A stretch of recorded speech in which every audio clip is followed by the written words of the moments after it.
Olá, senhoras e senhores, tudo bem? Nas últimas aulas, nós vimos as características do sistema colonial português, toda a questão da aplicação do Pacto Colonial, além disso, porque a escravidão africana, porque a adoção da economia açucareira, como é que foi feito todo o processo da escravidão, os lucros da economia açucareira distribuídos entre Brasil, Portugal e a Holanda. Então, enfim, a relação da igreja para com o Estado, para com os índios e para com os escravos. E hoje vamos conhecer um novo sistema colonial adotado no Brasil,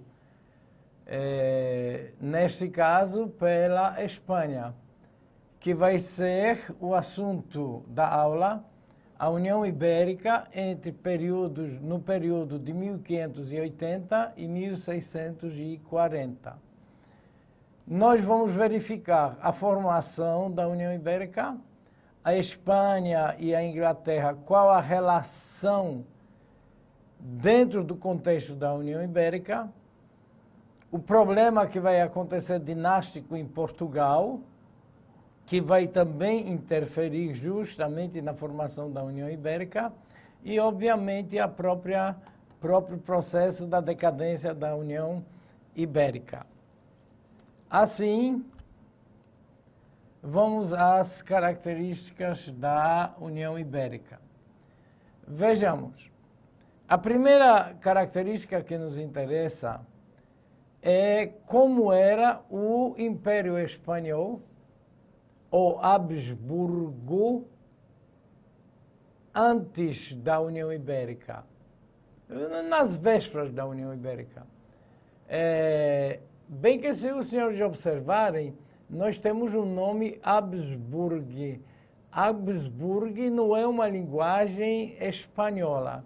Então, afinal de contas, que império era esse espanhol? Porque Augsburg parece ser mais uma linguagem germânica, no mínimo. Nós vamos verificar isso. Mas vamos verificar também, por exemplo, diante dessa observação que está aparecendo na tela. Carlos V era o imperador do Império Espanhol nas vésperas da União Ibérica. Mas observem bem, os senhores, um detalhe.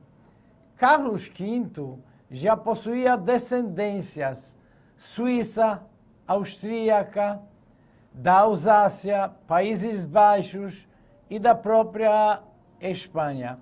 Então, essa mistura desses países, o que ela proporcionou? A mistura, obviamente, dos sobrenomes ou das dinastias. Perfeito?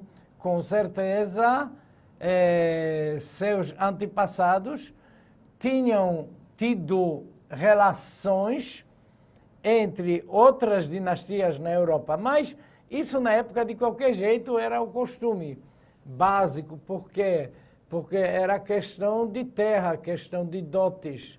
Então, as famílias, as dinastias entre os países se juntavam justamente para aumentar cada vez mais a quantidade de terras.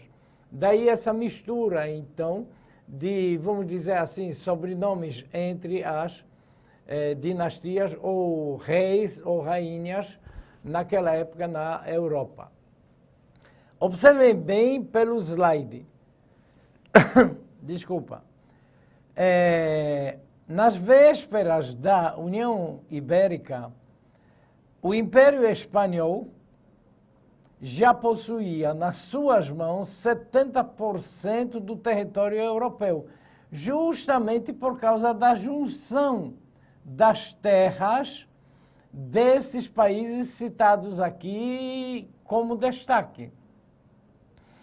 Além disso, a Espanha, o Império Espanhol, isso no governo de Carlos V.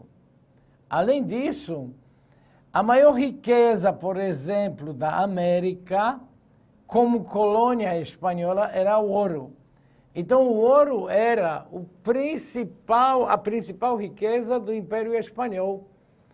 E, nesse contexto, a Espanha mantinha 100% de lucros praticamente sobre o comércio e a exploração de ouro justamente da América.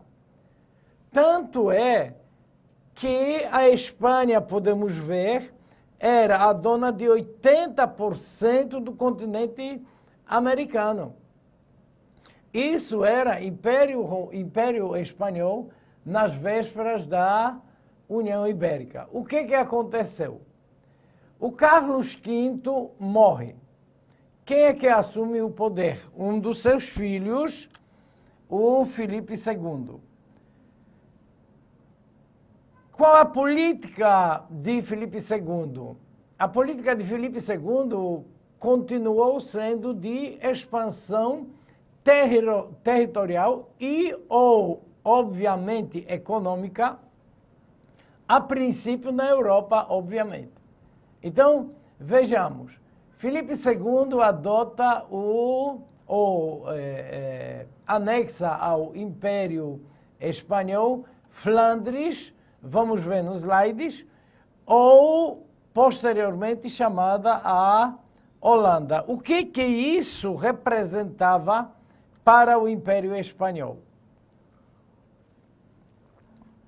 Isso representava que, em termos de economia, Filipe II, o Império Espanhol, ganha mais 70% de lucros mundiais sobre a produção do açúcar, porque os senhores devem se lembrar que a Holanda é que refinava, além de fazer o transporte, refinava e vendia o açúcar pronto para o consumo para todo, redistribuía, vamos dizer assim, para toda a Europa.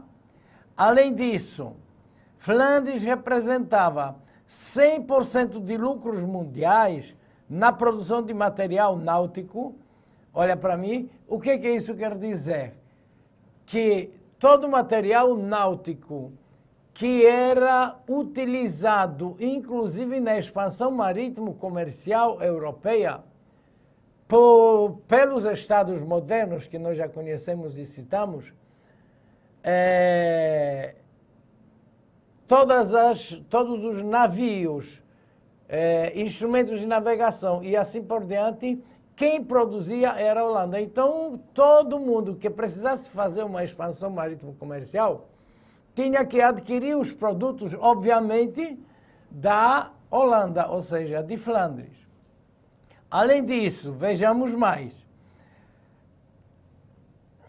A Holanda, o Filipe II anexando a Holanda, também se tornou dono de 100% de lucros na produção de tecidos europeus, porque o único lugar onde se produzia os tecidos naquela época era justamente Flandres ou Holanda. Então, agora, esses lucros passam a ser da Espanha. Temos uma observação aqui para fazer. Observem bem na animação. Quando os holandeses estiverem no Nordeste entre 1630 e 1654, eles é que vão se tornar donos de todas essas riquezas. Interessantíssima observação. Portugal era o dono de tudo. Mas quem obtinha maiores lucros? Flandres no início e depois a Holanda. E com a anexação de Portugal e suas possessões à Espanha, no chamado contexto de União Ibérica, a Espanha. E olhe que Portugal foi pioneiro na expansão marítimo-comercial. É impressionante. Vamos seguir, então. Temos aqui um detalhe, observem os senhores bem esse mapa. O Henrique VIII e a sua figura estão sumindo do mapa. Inclusive também a Inglaterra, no contexto do governo de Henrique VIII. O que é que isso quer dizer? Que nesse momento histórico que estarão acontecendo as conquistas espanholas, explode na Europa também a reforma religiosa, que nós já comentamos alguns detalhes sobre isso. E até então, Filipe II, observando pelo mapa, nós já tínhamos os luteranos, os calvinistas, obviamente os católicos. Pelo mapa, os senhores podem observar. Olha aqui, toda a península da Escandinávia e quase que centro da Europa, ou seja, a Alemanha, já absorveram o luteranismo. Do outro lado, o calvinismo, a partir da Suíça, começou a se espalhar por toda a Europa, tanto ocidental como oriental, como os senhores podem observar pelo mapa.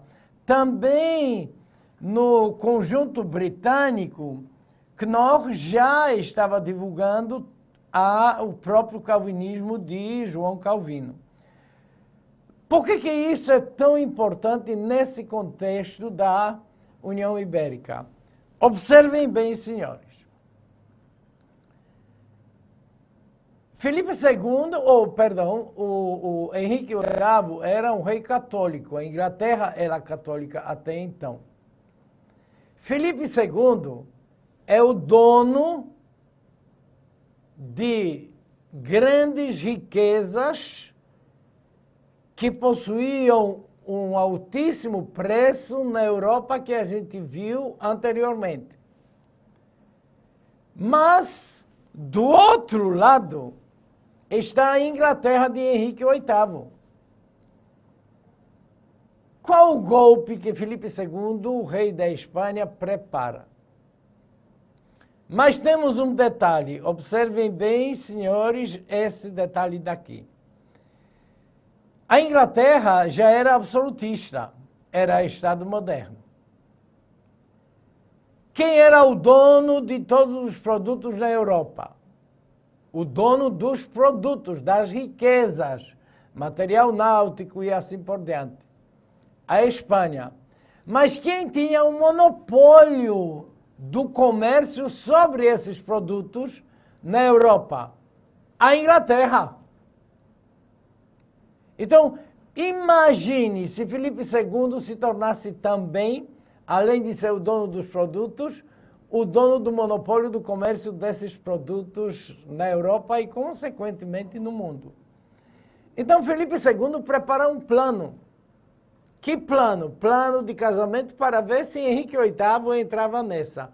Só lembrando que Filipe II, ao lado de Portugal, sempre eram alicerces da Igreja Católica, obviamente. E nesse momento que nós estamos falando, Henrique VIII é um rei super, mega, hiper católico e fiel ao papado. Qual o golpe de Filipe II? Eu vou, observem aqui no slide, oferecer a minha filha Catarina de Aragão em casamento a Henrique VIII. Será que Henrique VIII vai aceitar este casamento? Óbvio que vai. Por quê? Porque a Espanha era uma potência riquíssima em produtos. E ele é que distribuía, tinha monopólio da distribuição desses produtos na Europa. Então, negócio é negócio. Vai valer a pena. Quanto mais produtos a Espanha tiver, melhor para mim, Inglaterra, porque eu vou poder transar cada vez mais no comércio, porque eu vou ter cada vez mais produtos. E Henrique VIII, então, aceita o casamento. O objetivo, como eu disse, de Filipe II era golpe. Anexar futuramente a Inglaterra também, justamente que possuía todo o monopólio do comércio, né? A Espanha se tornaria a maior potência mundial absoluta, dona dos produtos mais ricos do mundo e a dona e distribuidora, o monopólio do comércio desses produtos. Muito bem. E aí, como é que segue? No meio de tudo isso, acontece um problema dinástico em Portugal. O que então vai levar à União Ibérica? Que problema foi esse? Em 1578, Dom Sebastião, rei de Portugal, morreu na Batalha de Quibir, no norte da África, na luta contra os mouros. Só um detalhe, que os mouros eram os árabes convertidos ao islamismo, que desde a expansão e consequente surgimento dos estados espanhol e Portugal, lutavam contra a expansão dos mouros, obviamente, na Europa.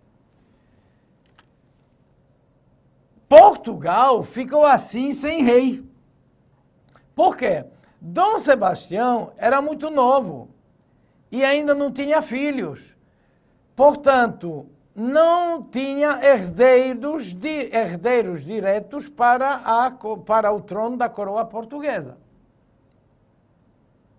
Quem assumiria o trono, então?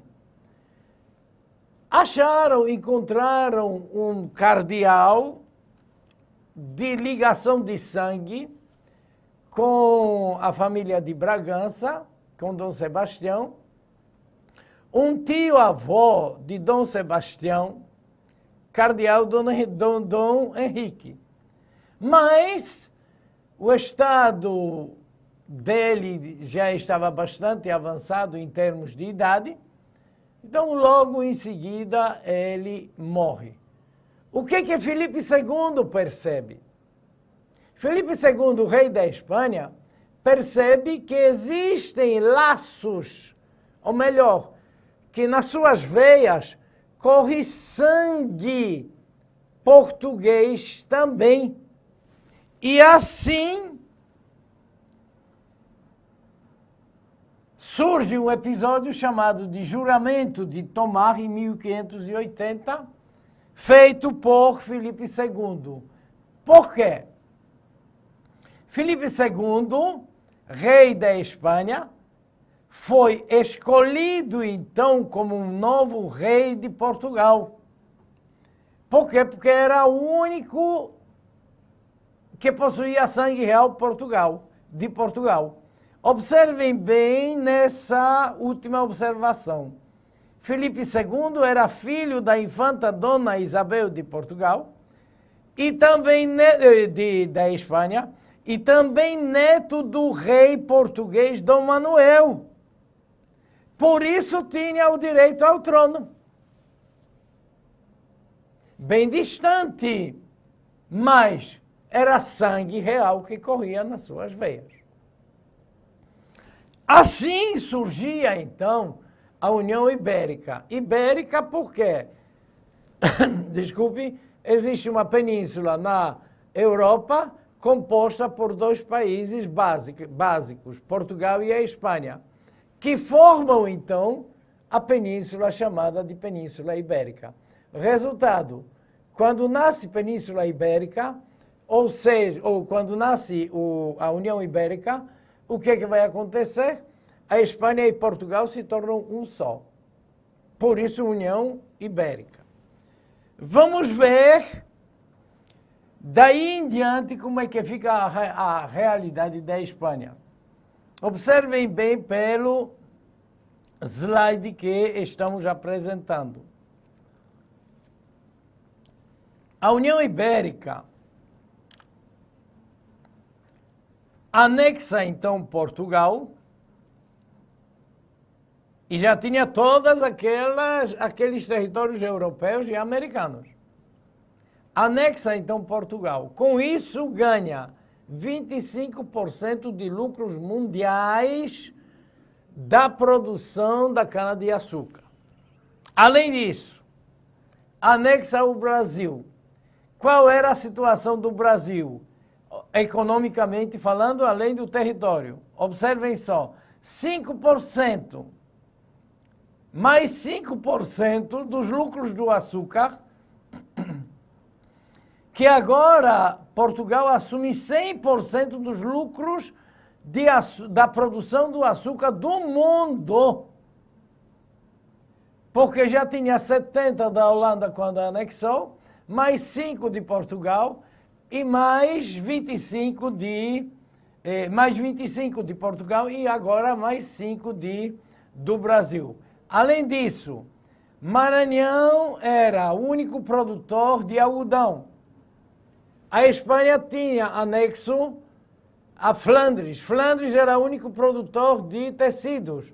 Então, mão de obra, a matéria-prima de graça para a produção de tecidos na Holanda, que já era território do Império Espanhol.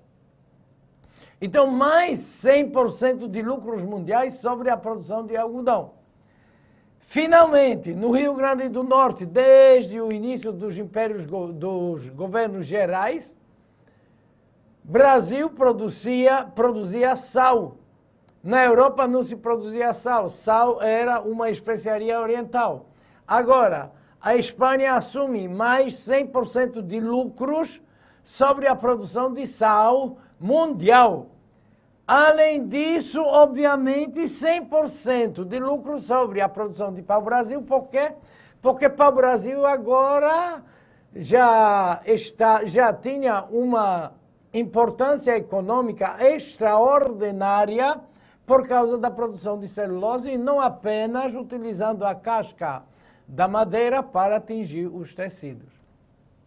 Será que parou por aqui? Vejam a quantidade de riquezas praticamente únicas, mais ricas, no mundo que estavam apenas nas mãos de um país só, que era o Império Espanhol. Mas ainda tem um detalhe. A União Ibérica também anexou territórios de Portugal, na África.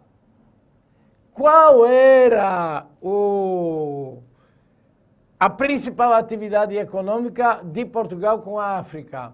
O comércio de escravos, que dava lucros exorbitantes. Então a Espanha assume mais 100% de lucro sobre o comércio de escravos.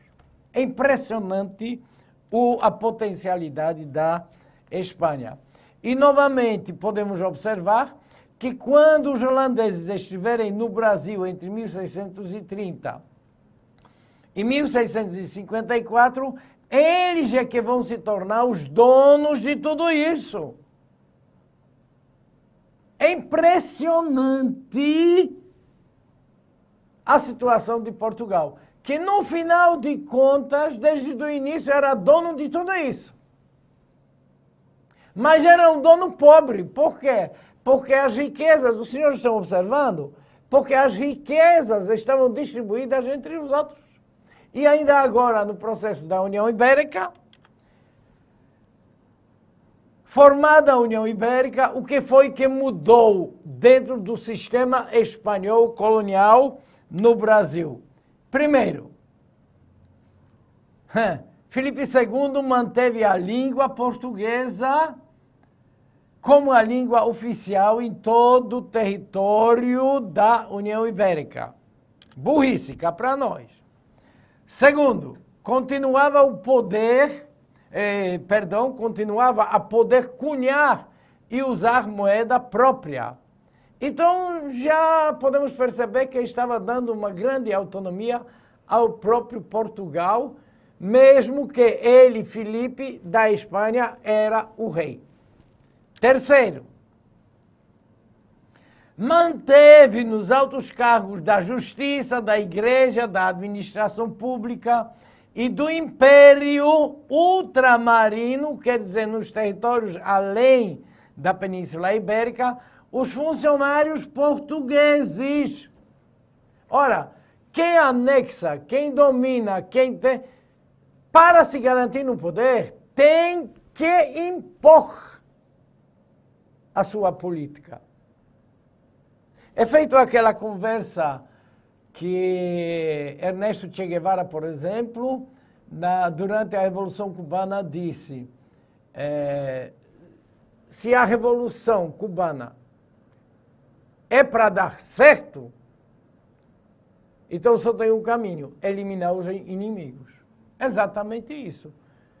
Porque senão o inimigo vai ficar me atrapalhando. Para que eu possa ter o poder absoluto e ter o controle sobre, eu tenho que eliminar os inimigos. Filipe II da Espanha não fez isso. E finalmente, no final, quando já começa a decadência da União Ibérica, que a gente vai perceber, é que Filipe II vai começar a tomar algumas medidas, como a gente pode ver nesse último item aqui. Aumenta os impostos, tem dificuldade para defender as possessões coloniais portuguesas. E quando é que, afinal de contas, começou essa crise espanhola do Império Espanhol? A partir de uma coisa chamada de Invencível Armada. Que história é essa? Bem que aqui num detalhe podemos perceber que interessava açúcar, era o produto mais caro na Europa. Então, podemos observar que na época da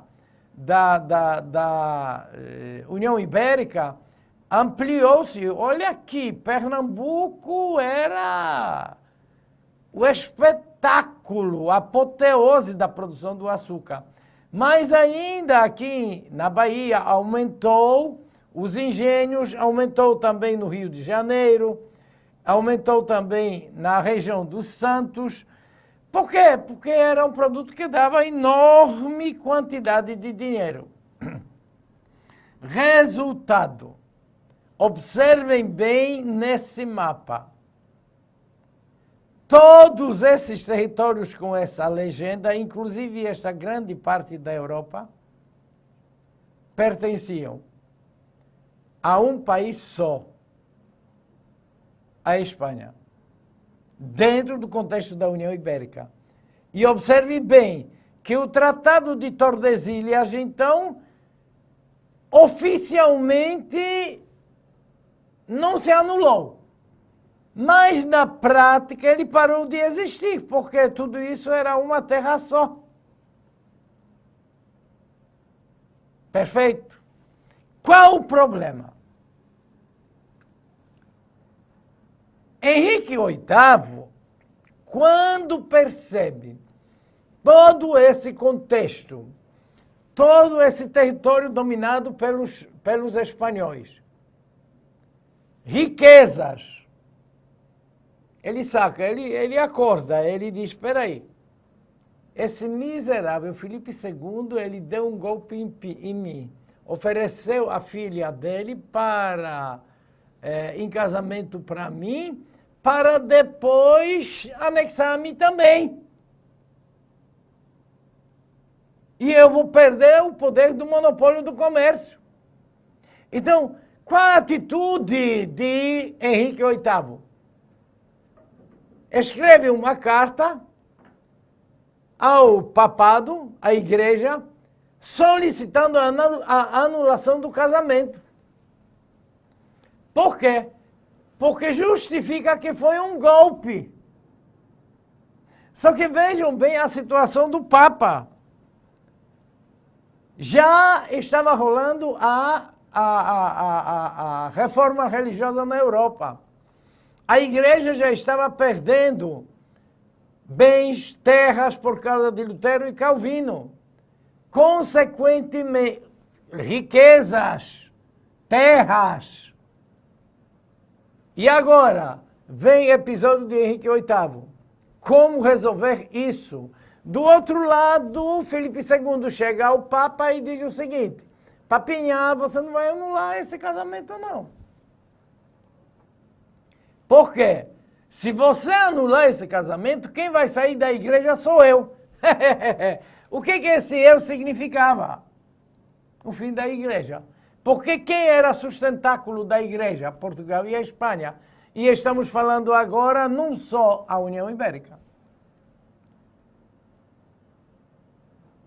Por isso, o Papa manda a resposta para Henrique VIII de que não vai anular o casamento. Qual a reação agora de Henrique VIII? Quer dizer que a igreja que eu defendi não defende agora o meu Estado. Tchau, igreja. Eu vou criar a minha igreja que vai defender o meu Estado e que vai servir em função dos meus interesses. Assim ele cria a igreja anglicana. Desculpem, furioso Filipe II